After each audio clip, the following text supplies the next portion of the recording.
আজ রান্না হচ্ছে দই চিকেন। আমি প্রথমে প্রায় 700 গ্রামের মতন চিকেন নিয়েছি। চিকেনের সঙ্গে আমি একটা মানে মোটামুটি ধরুন এই 150 গ্রামের মতো দই মিশিয়ে ভালো করে রেখে দেবো। এইভাবে চিকেনটা থাকবে, খানিকটা মাখানো থাকবে। তারপরে আমি এর সঙ্গে দিয়ে দেবো হচ্ছে খানিকটা পেঁয়াজ, আদা এবং রসুন বাটা। প্রথমে আমি কি করছি, ভালো করে টক দই দিয়ে, কতটা টক দই আছে, প্রায় 750 মতন মাংস আছে, এর মধ্যে 150 একটু বেশি, ঠিক আছে, 150 একটু বেশি টক দই দিয়ে আমি এটাকে মেখে ঘন্টাখানেক রেখে দেবো। তবে এর মধ্যে খানিকক্ষণ বাদে অবশ্য আমি পেঁয়াজ, রসুন এবং আদাটা মেশাবো। আগে প্রথমে মিনিট 15 টক দইয়ের মধ্যে এটা জ্বালানো থাকবে।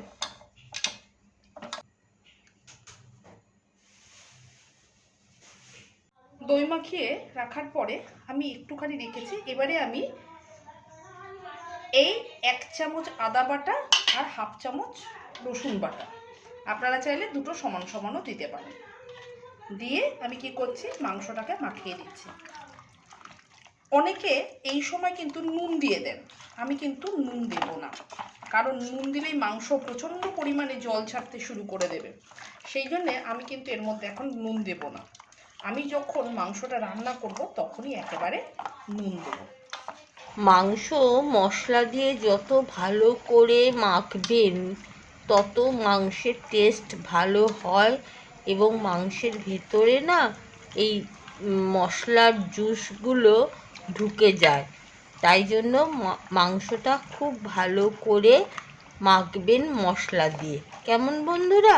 মশলা যত ভালো করে মাখবেন তত রান্নার পরে মাংসের টেস্টটাও তত সুন্দর হয়।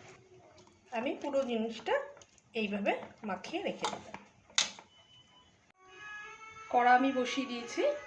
এবারে আমি কড়াতে তেল দেবো। এবারে এই তেলটা আপনাদের কাছে দুটো অপশান আছে, আপনারা সরষের তেলেও করতে পারেন, চাইলে আপনারা এটা সাদা তেলেও করতে পারেন। আমি সরষের তেলে করব, কারণ আমাদের বাড়িতে সাদা তেলটা খুব একটা, মানে মাংসের ক্ষেত্রে সাদা তেলটা পছন্দ করে না। কড়াতে তেল দিয়েছি, দিয়ে আমি পেঁয়াজটা দিয়ে দিয়েছি, আর পেঁয়াজের সঙ্গে আমি দিয়ে দিয়েছি একটুখানি গোটা গরম মশলা ফোড়ন, আর দিয়েছিলাম একটা শুকনো লঙ্কা ফোড়ন। এবারে আমি এর সঙ্গে হালকা করে কি করব, এটা লাল লাল করে ভাজবো, হালকা আছে কিন্তু ভাজবো। আপনারা দেখতে পাচ্ছেন আমার এটা ভাজা হয়ে গেছে। এবারে আমি এর মধ্যে টমেটোটা দিয়ে দেবো। টমেটোটা দিয়ে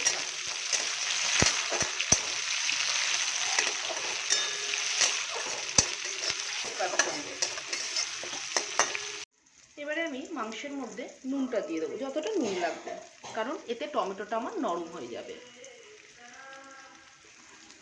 এবারে এর মধ্যে আমি দই মাখিয়ে ম্যারিনেট করে রাখা প্রায় 1 ঘন্টা চিকেনটা দিয়ে দেবো।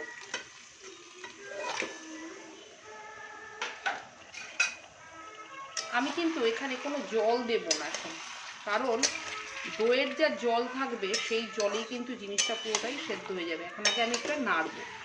আমার এই দই চিকেন রান্নার পদ্ধতিটা যদি আপনাদের ভালো লেগে থাকে তাহলে আমার YouTube channel wow Indian food চ্যানেলটা সাবস্ক্রাইব করতে ভুলবেন না, আর পাশে থাকা বেল আইকনটিকে প্রেস করে দেবেন। যখনই আমি নতুন কোনো ভিডিও আপলোড করব তখন আপনাদের কাছে প্রথম নোটিফিকেশান পৌঁছে যাবে। আর বন্ধুবান্ধবদের মধ্যে এই দই চিকেন রান্নাটা শেয়ার করে দেবেন। আর দই চিকেন রান্নাটা কেমন লাগলো তা আপনারা কমেন্ট করে জানাবেন, আর লাইক করতে একদম ভুলবেন না। এটা দেশি মুরগি, যারা মাঠে খুঁটে খায়, মাটিতে খুঁটে খুঁটে খায়, একজনদের বাড়ি থেকে এই চিকেনটা নিয়ে আসা হয়েছে। আমার দাদার বাড়িতে আমরা বেড়াতে এসেছি, দাদা সেই বন্ধুর বাড়ি থেকে এই চিকেনটা নিয়ে এসছে। এই দেশি চিকেনের রান্নার টেস্টই আলাদা। দেশি চিকেনের মানে টেস্ট এত সুন্দর কি বলবো, এরা কোনো রকমের খারাপ খাবার খায় না, সুতরাং এটা খুব ভালো। এত সুন্দর টেস্ট হয় না, আপনাদেরকে কি বলবো, ভীষণ সুন্দর। দেশি চিকেন খেয়ে দেখবেন, আপনারা ভালো লাগবে আপনাদের। এবারে আমি এটা এরকমভাবে আস্তে আস্তে এটা কষাতে থাকবো। এখান থেকে দই দেওয়া আছে, জল বেরোবে, সেই জলে কিন্তু মূলত মাংসটা সেদ্ধ হয়ে যাবে। আপনারা দেখতে পাচ্ছেন দই থেকে কতটা জল বেরিয়েছে। এই সময় আমি 3টে কাঁচা লঙ্কা মাঝখান দিয়ে ফালি করে এর মধ্যে দিয়ে দেবো। এখন এই জলেই এটা সেদ্ধ হতে থাকবে। কাঁচা লঙ্কাটাকে আমি একটু ভেতরে ঢুকিয়ে দেবো, তাহলে কাঁচা লঙ্কার গন্ধটা না খুব সুন্দরভাবে চিকেনের মধ্যে চলে আসবে। ও আপনাদের একটা কথা তো বলাই হয়নি, এটা কিন্তু দেশি মুরগি, ব্রয়লার কিন্তু নয়। আমি কি করব, এটাকে চাপা দিয়ে দেবো। চাপা দিয়ে এটা হতে থাকবে। আপনারা দেখতে পাচ্ছেন মাংসটা খুলেছে, এখন এতখানি জল আছে। এই জলেই মাংস প্রায় 75% সেদ্ধ হয়ে গেছে। এরপর এই জলটা মরবে, আবার একটু কষবো, কষার পর একটু গরম জল দিয়ে আবার বাকিটা সেদ্ধ করলেই আমার রান্নাটা কিন্তু সম্পূর্ণ হয়ে যাবে। আপাতত এটাকে আমি আবারও ঢেকে দেবো। আপনারা দেখতে পাচ্ছেন আমার জলটা কিন্তু মরে এসছে। এবারে যেটা রয়েছে এটা কিন্তু তেল। এবারে আমি এটাকে এর মধ্যে আস্তে আস্তে কষাতে থাকবো এবং ফাইনালি তারপরে গরম জল ঢালবো। মাংসের দইয়ের যে জলটা বেরিয়েছে সেই জলেই আমার কিন্তু প্রায় 80% মাংস কিন্তু সেদ্ধ হয়ে গেছে। আর যেহেতু এটা দেশি চিকেন, সেহেতু এটা একটু সেদ্ধ হতে কিন্তু আরও খানিকটা সময় লাগবে।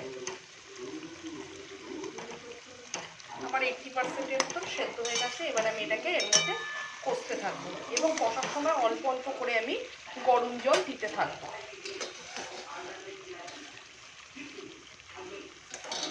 গরম জল দিলাম, দিয়ে আবার আমি এটাকে কষতে থাকবো।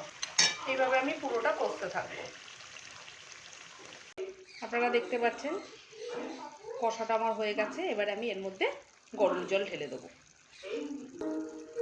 আমার যেহেতু 80%-এর মতন মাংস সেদ্ধ হয়ে গেছে এবং মাংস ছেড়ে জল বেরিয়ে মানে তেল বেরিয়ে এসছে, এবারে আমি গরম জলটা ঢেলে দিচ্ছি। বেশি জল দেবো না, অল্প জল দেবো। এই জলটুকুতেই মাংস বাকিটা সেদ্ধ হয়ে যাবে। এটা ফুটতে শুরু করেছে, আমি এবার চাপা দিয়ে দেবো। কারণ এটা যদি ব্রয়লার বা পোলট্রি মুরগি হতো তাহলে কিন্তু আমার আর জল দিয়ে সেদ্ধ করার একটু দরকার হতো না। যেহেতু এটা দেশি মুরগি, তাই এটা আমাকে একটু জল দিতে হলো সেদ্ধ হওয়ার জন্য। কারণ আমার 80%-এর মতন সেদ্ধ আমার হয়ে গিয়েছিল। আমার কিন্তু রান্নাটা হয়ে গেছে, জল পুরো মরে গেছে, মাংসও পুরো সেদ্ধ হয়ে গেছে খুব সুন্দরভাবে। এই দেখতে পাচ্ছেন, এই দেখুন সেদ্ধ হয়ে গেছে মাংস, এই দেখুন ছেড়ে যাচ্ছে। এইবারে আমি মাংসের মধ্যে কি করব, আমি গ্যাস অফ করে দিয়েছি। এবারে এর মধ্যে আমি অল্প একটুখানি চিনি দেবো আর দেবো ঘি। এবারে আমি দিয়ে দিচ্ছি চিনি, স্বাদ মতো চিনি, আর দিয়ে দেবো অল্প একটুখানি ঘি।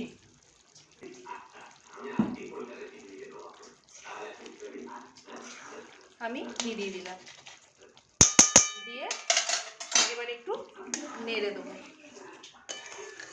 দিয়ে 3-4 মিনিট আমি এরকম স্ট্যান্ডিং টাইমে রেখে তারপর জিনিসটা আমি নামিয়ে নেব।